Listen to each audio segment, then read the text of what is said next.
କିଛି କହିଛନ୍ତି, କିନ୍ତୁ ମୋ ପିତାମାତାଙ୍କ ସ୍ନେହ ଏତେ ବିଶାଳ ଯେ ତାଙ୍କୁ କେବଳ କିଛି ଯୁକ୍ତିରେ ବାନ୍ଧି ରଖିବା ସମ୍ଭବ ନୁହେଁ।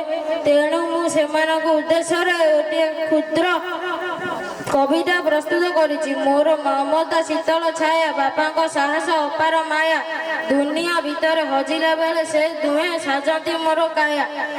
ନିଜେ ଉପାସ ରହି ମୋ ପାଇଁ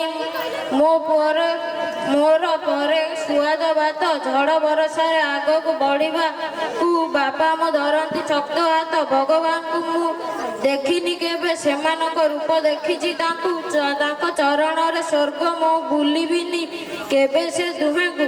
ଏଇ କବିତାର ପ୍ରତିଟି ଶବ୍ଦ ହିଁ ମୋର। ମତେ ଲୋକେ କହନ୍ତି ଭଗବାନ ସବୁଠି ଅଛନ୍ତି, କିନ୍ତୁ ମୁଁ କହେ ଭଗବାନ ମୋ ଘରେ ପିତାମାତାଙ୍କ ରୂପରେ ଅଛନ୍ତି।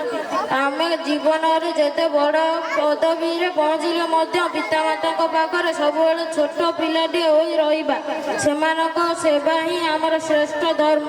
ଧନ୍ୟବାଦ।